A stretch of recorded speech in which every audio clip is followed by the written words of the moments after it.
আসসালামু আলাইকুম, সবাইকে ওয়েলকাম জানাচ্ছি নতুন বছরের নতুন একটা ব্লগ দেখার জন্য। আশা করি আমার আজকের ব্লগটা আপনাদের অনেক ভালো লাগবে। শেষ পর্যন্ত দেখার অনুরোধ রইল।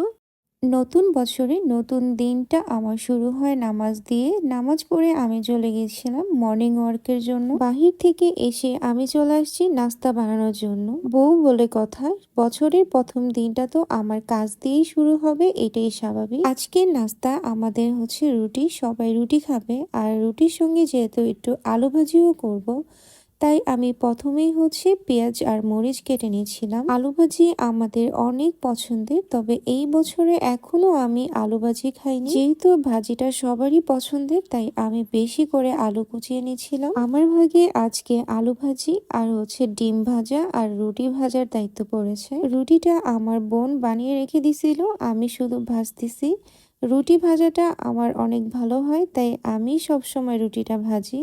আর আম্মু নয়তো আমার ছোট বোন হচ্ছে রুটিটা বানিয়ে দেয়। কেন যেন রুটি বানানোর ব্যাপারটা আমার সঙ্গে বেশি একটা জমে না। যদিও আমার রুটি অনেক বেশি পছন্দের একটা খাবার। রুটি ভাজা শেষ, এইদিকে আমার আলু ভাজিটাও হয়ে গেছে। লাস্ট একটু ধনেপাতা দিয়ে নাড়াচাড়া দিয়ে নামিয়ে ফেলবো। বছরের প্রথম দিন আমরা সবাই একসঙ্গেই হচ্ছে নাস্তা করতে বসছি। যদিও খুব সিম্পল একটা খাবার, তাও আমাদের কাছে অনেক মজা লাগে এই খাবারটা। খাওয়া দাওয়া শেষ করে আমি চলে আসছি দুপুরে রান্না করার জন্য। যেহেতু আমার আবার জিমে যেতে হবে, তাই ভাবলাম আমি আগেই রান্নাটা সেরে ফেলি, তাহলে আমার তাড়াহুড়া লাগবে না। যদিও আজকে শর্টকাট রান্না হবে, গরুর মাংস ভুনা করব আর হচ্ছে ডাল ভুনা। ডাল ভুনাটাও আমি আজকে মাখিয়ে তারপরে বসাবো। এই যে কাঁচা টমেটো দেখতেছেন, এগুলো হচ্ছে আমাদের বারান্দার গাছে হয়েছে। এগুলো আম্মু লাগাইছিল আর কি। নিজেদের গাছের টমেটো দিয়ে রান্না করতে পারতেছি, ব্যাপারটা অনেক ভাল লাগতেছে। এইরকম সব সবজি যদি আমাদের বারান্দায় করা যেত তাহলে কত না ভালো হইতো, তাই না? শর্টকাট রান্না বসাই দিলাম, এক কথায় চোরামি রান্না। মাংসটাকেও হাতে মাখিয়ে বসিয়ে দিয়েছি, ডালটাকেও। এখন দুই চুলায় দুইটা রান্না হইতে হইতে আমি হচ্ছে গোসলটা করে আসব। জিমে লেট হয়ে যাচ্ছিল, তাই রান্না বসিয়ে রেখে আমি চলে গেছিলাম জিমে। আর জিম থেকে এসে দেখি ম্যাডাম এখানে ঘুমাচ্ছে। আপনাদেরকে তো বলাই হয়নি, আজকে রাতের ট্রেনে আমরা হচ্ছে কক্সে যাব। তো সবার ব্যাগ গুছিয়ে রাখছি একদিন আগে, তবে আমার ব্যাগটাই এখন পর্যন্ত গুছানো হয়নি। কেন যেন ব্যাগ গুছাতেও ইচ্ছে করতেছিল না, যেতেও ইচ্ছে করতেছিল না। তো আমাদের টাইম হয়ে যায়, আমরা বের হয়ে পড়ি। দুইটা অটো নিয়ে আমরা চলে আসছি কমলাপুর স্টেশনে। আমাদের বাসা থেকে যেহেতু কমলাপুর স্টেশনটা অনেকটা কাছে, তাই আমরা তাড়াতাড়ি চলে আসি। এবার তো আমরা দুজন যাচ্ছি না, আমাদের সঙ্গে আমাদের বাচ্চা কাচ্চা প্লাস দুইটা ছোট বোনও যাচ্ছে। তাই আমরা হচ্ছে একটু তাড়াতাড়ি আসি, যাতে তাড়াহুড়া না হয়। আমার ছেলে তো এই প্রথমবার ট্রেনে করে কোথাও যাচ্ছে, তাই তো সে মহা খুশি।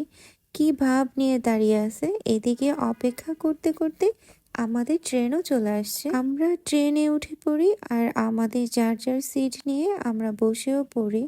আমাদের এই ট্রেনের সিটগুলো পেতে অনেক কষ্ট হয়েছে, যেহেতু এখন সিজন টাইম। এক কথায় ট্রেনের টিকিট তেমন পাওয়াই যায় না, অনেক কষ্টের পর আমরা টিকিটটা পাই। আমাদের এই ট্রেনটা ঠিক টাইম মতোই ছেড়ে দিছে, রাতের অন্ধকারে তেমনটা বাহিরে দেখা যাচ্ছে না। এদিকে দেখেন ট্রেন ছাড়তে না ছাড়তে তাদের ক্ষুধা লেগে গেছে। আসল কথা, কোথাও ঘুরতে যাবে বলে তারা ঠিক মতো বাসা থেকে খাবার খেয়ে আসে না। আন্টি আমাদের জন্য চিকেন নাগেটস আর হচ্ছে চিকেন ফ্রাইড রাইস রেডি করে দিছিল। আন্টিকে অসংখ্য ধন্যবাদ, আমাদের জন্য এত কষ্ট করে রান্না করে দিছিল। এখন বাজে প্রায় 3:30।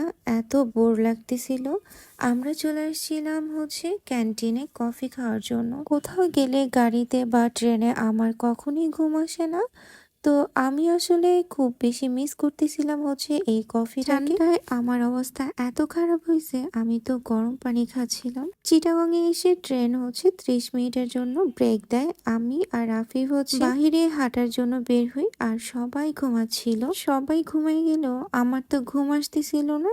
আমি বাহিরে দেখতে দেখতে প্রায় সকাল হয়ে গেছে। আমি সকালটাকে উপভোগ করতেছিলাম, আর এইদিকে দেখেন এখনো সবাই ঘুমাচ্ছে। ঘুমটাই না তারা দিছে, মনে হচ্ছে বাসায় ঘুমাইতেছিল। ঘুম থেকে উঠে তারা ফ্রেশ হয়ে আসছে। আসার পথে আমরা কিছু খাবার নিয়ে আসি, সেগুলোর মধ্যে হচ্ছে এই কেকটাও ছিল। তো এই কেকটা দিয়ে সবাই হচ্ছে হালকা পাতলা নাস্তা করে নেই। যেহেতু এখনো যেতে অনেকটা টাইম লাগবে।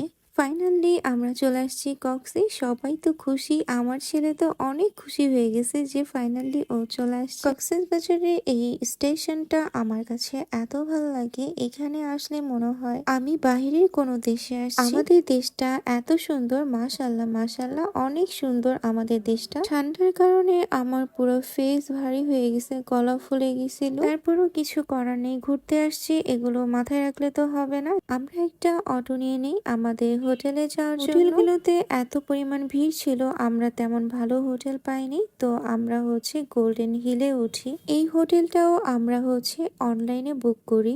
আমার খুব টেনশন ছিল যে কেমন না কেমন হয় হোটেলটা, তবে বাহির দিকটা এত সুন্দর দেখে আমার মনটা ভালো হয়ে যায়। কত কিছু প্ল্যানিং করে আমরা কক্সে আসি, জানি না কিভাবে আমরা সবকিছু পূরণ করব। চলেন এবার এক ঝলকে আমাদের রুমটা আপনাদেরকে দেখিয়ে নিয়ে আসি। এই আমাদের রুম। এই রুমটাতে ছিল আমাদের দুইটা বেড, একটা আলমারি, একটা টিভি, একটা সোফা, দুইটা টেবিল, একটা ড্রেসিং টেবিল। ছোটখাটোর মধ্যে রুমটা ভালোই ছিল আর একদম ক্লিন ছিল। তো আমরা এখন একটু ফ্রেশ হয়ে বের হয়ে পড়েছি নাস্তা করার জন্য। বাচ্চাদের ক্ষুধা লেগে গেছে, তাই রুমে দেরি না করে নাস্তা করার জন্য বের হয়ে পড়লাম। হোটেলের পাশে একটা হোটেল ছিল, তাই দূরে না গিয়ে আমরা এটাতেই বসে পড়ি নাস্তা করার জন্য। আর আমরা অর্ডার করছিলাম তেল ছাড়া পরোটা, ভাজি আর ডাল, সাথে ছিল ডিম ভাজা। এগুলো ছাড়া এই হোটেলে তেমন কোনো খাবার ছিল না, তাই আমরা এগুলোই অর্ডার করি।